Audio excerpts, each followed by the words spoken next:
आज हम पढ़ेंगे linear equation in two variables. Class 10th में थर्ड चैप्टर है आई थिंक। ठीक है, ये चैप्टर बहुत इंटरेस्टिंग है पता, इसलिए क्योंकि आप इसमें 3 मेथड सीखेंगे लीनियर इक्वेशन को सॉल्व करने के। ठीक है, और क्लास 9th में आप लोग पढ़े होंगे लीनियर इक्वेशन वन वेरिएबल। आप उसमें पढ़ोगे ग्राफ कैसे प्लॉट करते हैं इक्वेशन का। ठीक है, तो हम यहाँ पे पढ़ने वाले हैं टू वेरिएबल्स का। ठीक है, तो इसकी लीनियर का मतलब क्या होता है कि वेरिएबल्स यहाँ पे जो पावर होगी 1 होगी। इक्वेशन का मतलब क्या होगा, कोई मतलब एक अलजेब्रिक एक्सप्रेशन लिखा होगा, बीच में इक्वल टू होगा, उधर कुछ होगा टर्म्स, इधर कुछ टर्म्स होते हैं। इक्वेशन का मतलब ये होता है, कुछ टर्म्स इधर पाओगे आप, कुछ टर्म्स इक्वेशन उसको बोलते हैं। टू वेरिएबल्स का मतलब क्या हुआ, मतलब आप यहाँ पे जो भी इक्वेशन पाओगे सारे इक्वेशन में आप 2 ही वेरिएबल पाओगे। ठीक है, यहाँ पे एक्स और वाई वेरिएबल है और A B C are constants हैं यहाँ पे। तो ए बी सी यहाँ पे रियल नंबर्स हैं। रियल नंबर्स का मतलब क्या हुआ कि ए बी सी आर कुछ भी हो सकते हैं। ठीक है, डेसिमल, फ्रैक्शन, एवरीथिंग। एक्स और वाई यहाँ पे वेरिएबल्स हैं।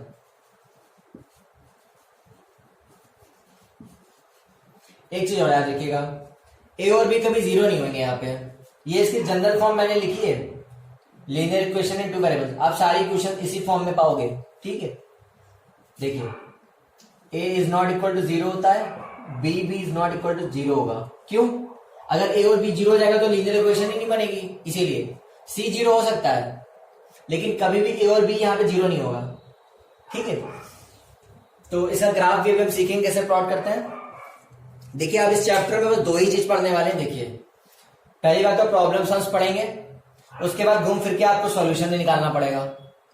मतलब इस चैप्टर में आपको 2 ही चीज पढ़नी है, एक तो क्या ग्राफिकली सॉल्यूशन कैसे निकालते हैं इन इक्वेशंस का, और विदाउट ग्राफिकली कैसे निकालते हैं इन इक्वेशन को सॉल्व करके। मतलब आपको 2 इक्वेशन दी होगी, जैसे आपको एक ऐसी गिवन है, एक और गिवन होगी a2x plus b2y plus c2 equal to 0।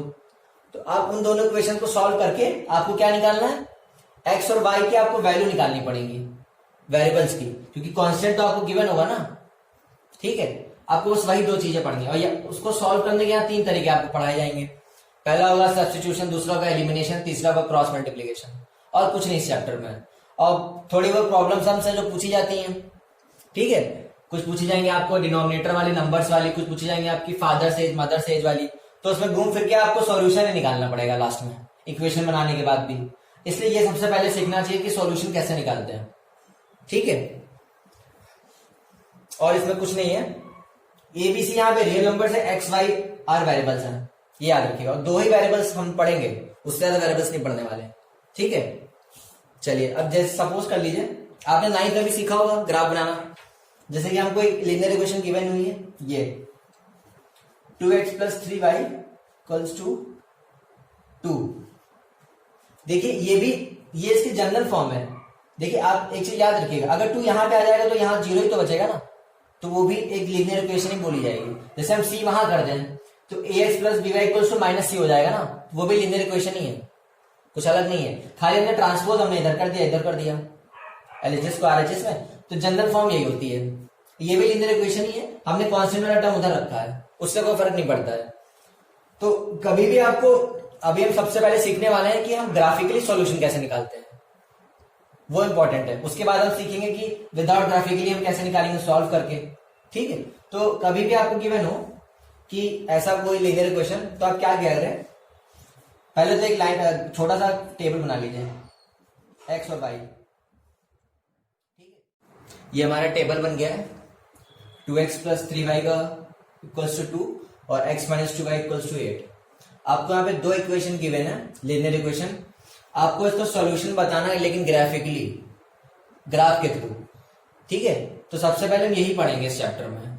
क्यों?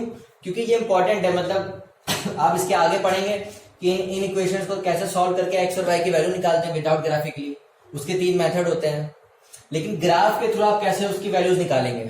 ठीक है, तो आपको 2 इक्वेशन गिवन है, 2 वेरिएबल्स की यहाँ पे इन 2 वेरिएबल्स। ठीक है, पहली इक्वेशन क्या है, ये दूसरी इक्वेशन है। देखिए कभी भी लीनियर इक्वेशन का जो हम ग्राफ बनाते हैं हमेशा स्ट्रेट लाइन आता है, आपने 9th में भी बात पढ़ी होगी। ठीक है, तो देखिए जो हम टेबल बनाते हैं यहाँ पे, ये हमेशा फेयर में रहता है, रफ में नहीं रहता कभी भी। ठीक है, ये टेबल देखा जाता है। तो आप कोशिश करिए ऊपर x रखिए, नीचे y रखिए। क्यों? क्योंकि आप ऊपर y रखेंगे नीचे x रखेंगे तो आप जब प्लॉट करेंगे तो गलती कर देंगे। तो पहले x फिर y रखिए, क्योंकि हम जो भी कोऑर्डिनेट्स के जो प्लॉट करते हैं वो हमेशा x, y फॉर्म में प्लॉट करते हैं। जो भी पॉइंट्स हम प्लॉट करते हैं पहले x कोऑर्डिनेट फिर y कोऑर्डिनेट। ठीक है, चलिए देखते हैं। यहां पे आप x और y कुछ भी ले सकते हैं, मतलब आप यहाँ पे जो आपको इक्वेशन गिवन है, आप इस इक्वेशन में x की कोई भी वैल्यू रखेंगे तो आपको करस्पॉन्डिंग y की वैल्यू मिलेगी, और y में आप कुछ भी वैल्यू रखेंगे तो आपको x की कोई भी करस्पॉन्डिंग वैल्यू मिलेगी, कोई भी। ठीक है लेकिन आप कोशिश करिए यहाँ पे x और y की ऐसी वैल्यूज रखिए कि अगर आप x में एक ऐसी वैल्यू रखिए तो आपको y की इंटीजर वैल्यू मिले। क्यों?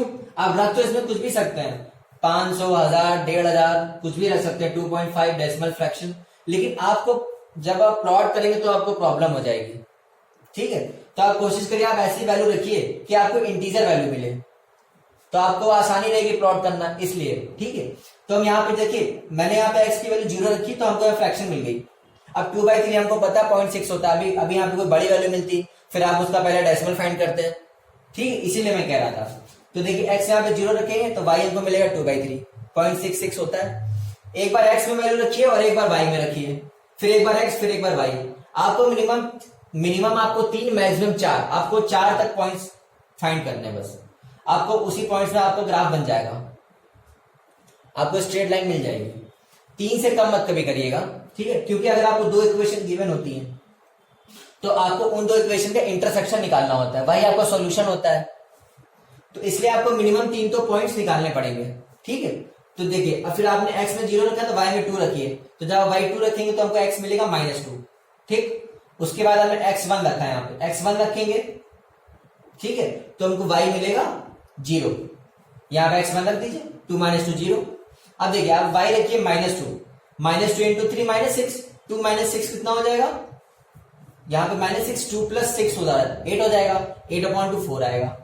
ठीक, अब चलिए प्लॉट करते हैं। अब देखिए पहले x लेंगे फिर y लेंगे। ठीक, अगर आपने उल्टा कर दिया तो गलती हो जाएगी। ठीक है, अब देखिए 0,2/3, देखिए एनीथिंग 0, एनीथिंग कहां लाई करता? y एक्सिस पे, आपने पढ़ा होगा कोऑर्डिनेट ज्योमेट्री में। ठीक, और एनीथिंग 0 कहां लाई करता है? x एक्सिस पे। ठीक, तो 0, एनीथिंग है ना, तो हमेशा y एक्सिस पे लाई करेगा। तो 0,2/3 तो मतलब 0.6 है। तो देखिए 1 और 0 के बीच में 0.5 बिल्कुल बीच में आएगा, 0.5 से ज्यादा 0.6, तो वहां पे 0.6 है, ये आपको पॉइंट हो जाएगा 0.6। अच्छा, हो सकता है हमारा सॉल्यूशन उतना क्लियर ना है क्योंकि हमारे पास ग्राफ पेपर नहीं है ना। आप जब ग्राफ में बनाएंगे तो आपको सॉल्यूशन बिल्कुल साफ साफ दिखेगा क्या सॉल्यूशन आ रहा है। उसके बाद देखिए x कितना है -2, y कितना है 2, तो -2, -2 यहाँ पे है, x का पहले देखेंगे, और 2 यहाँ पे है, ये वाला पॉइंट कहा जाएगा -2, 2। फिर x कितना 1,0, देखिए हमने बताया था एनीथिंग 0 कहां लाई करता है? x एक्सिस पे, तो 1,0 यहाँ पे आएगा। चौथा पॉइंट हमने कौन सा लिया? 4, -2, x कितना 4 है, 4 यहाँ पे आएगा, y कितना आएगा? -2 यहाँ पे है। देखिए जिसका एक्सिस का जिस कोऑर्डिनेट हो वही हम लेंगे। y का -2 है तो y में -2, देखिए प्लस तो ऊपर रहता है, तो 4, -2 जहां पे इंटरसेक्ट करेगा वो वाला पॉइंट होगा हमारा 4, -2। अब चलिए दूसरा ग्राफ देखते हैं, दूसरी इक्वेशन का। देखिए यहां पे हमने x 0 लिया, ठीक है, तो जब x 0 लेंगे तो y कितना आएगा? -4। अच्छा, अगर हमने यहाँ पे y 0 ले लिया, सपोज कर लिया अगर हम y 0 लेते हैं यहाँ पे, तो ये वाला पूरा टर्म 0 हो जाएगा, तो यहाँ पे x की वैल्यू 8 आएगी। अब फिर अगर x की वैल्यू यहाँ 8 आ जाती तो हमको ग्राफ काफी बढ़ाना पड़ता, इसीलिए हमने यहाँ पे 0 नहीं लिया भाई। आप ले तो कुछ भी सकते हैं, हमने आपको बताया था, ठीक है, जो आपके मन में आप वो भी ले सकते हैं, लेकिन आप कोशिश करिए आप ऐसी वैल्यूज लीजिए कि आपका जो वैल्यूज करस्पॉन्डिंग निकल के आए वो हमेशा इंटीजर आए, तो आपके लिए आसान रहेगा प्लॉट करना, इसीलिए। फिर y आप -3 लीजिए, y में -3 रखिए तो प्लस का 6 तो x आएगा 2, ठीक। अब देखिए x लीजिए 4। अच्छा, हमने यहाँ पे अगर हम x1 लेते हैं, हम ले तो सकते थे 1, तो यहाँ पे कितना बचता? 7, 8 - 1 7, तो y की वैल्यू आती 7/-2। फिर हमारे पॉइंट में आंसर आता कि नहीं, हमको दिक्कत हो जाती। जैसे कि यहाँ पे तो हमें कोई दिक्कत नहीं है, लेकिन ग्राफ में क्या, हम जब वहां पे तो हम ग्राफ हम देख लेंगे 3.6, लेकिन आपका टाइम वेस्ट होगा ना। तो आप कोशिश करिए ऐसी वैल्यू लीजिए कि आपकी इंटीजर निकल के आए, पॉइंट फ्रैक्शन ना आए, कोशिश करिए। तो हमने इसलिए यहाँ पे 4 लिया है। यहाँ 4 लेंगे, 8 माइनस 4, 4 बचेगा, तो y की वैल्यू -2 आएगी। ये सारी देखिए वैल्यूज इंटीजर है एक्सेप्ट इसको छोड़ के, है कि नहीं, इसीलिए देखिए। उसके बाद क्या, y -1 लिखिए तो x की वैल्यू 6 आएगी आपकी, ठीक है। चलिए प्लॉट करते हैं। 0, -4 कहां पे, 0, -4 ये वाला पॉइंट रहा, ये वाला, ठीक। अब देखिए 2, -3, 2 यहां कहां पे, 2 ये रहा, -3 कहां पे, पहले x देखेंगे फिर y लिखेंगे, ये वाला पॉइंट रहेगा, ठीक। 4, -2, 4 कहां पे, यहां पे, और -2 ये है, तो कहां पे मीट करेंगे, इस वाले पॉइंट पे। जहां पे जिस पॉइंट पे मीट करेंगे उस पॉइंट को हम सर्कल से डिनोट करते हैं ग्राफ पेपर में, डॉट लगा के फिर सर्कल, ठीक है। और कोशिश करिएगा पेंसिल बहुत शार्प रखिएगा, ठीक है। 6, -1 है, 6 कहां पे, 6 ये, -1 ये रहा, ये पॉइंट है उसका, 6, -1, ठीक है। अच्छा देखिए अब जहां पे इन दोनों इक्वेशंस का ग्राफ जहां पे इंटरसेक्ट करेगा वही पॉइंट हमारा सॉल्यूशन कहा जाएगा, ठीक है।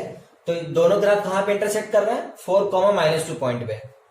जो ये ऊपर वाली लाइन है ये 2x + 3 वाली लाइन है, ठीक है। और जो ये वाली लाइन जा रही है हमारी, ये वाली, वो x - 2y = 8 ये वाली लाइन है, ठीक है। इसमें देखिए 2 टाइप के क्वेश्चन बनते हैं, ठीक है। पहला आपसे पूछेगा सॉल्यूशन फाइंड करो, दूसरा आपसे पूछेगा एरिया ऑफ ट्रायंगल फाइंड करो। जैसे कि ये मैंने इसलिए यहां पे देखिए शेड किया हुआ है। इन दोनों इक्वेशन में ट्रायंगल कहां पे बन रहा है, ध्यान से देखिए। ट्रायंगल देखिए हम वही बोलेंगे जो एक्सिस से बन रहा होगा, या एक्स एक्सिस से या वाई एक्सिस से। हम ये वाले ट्रायंगल नहीं कभी इंक्लूड करेंगे, ठीक है।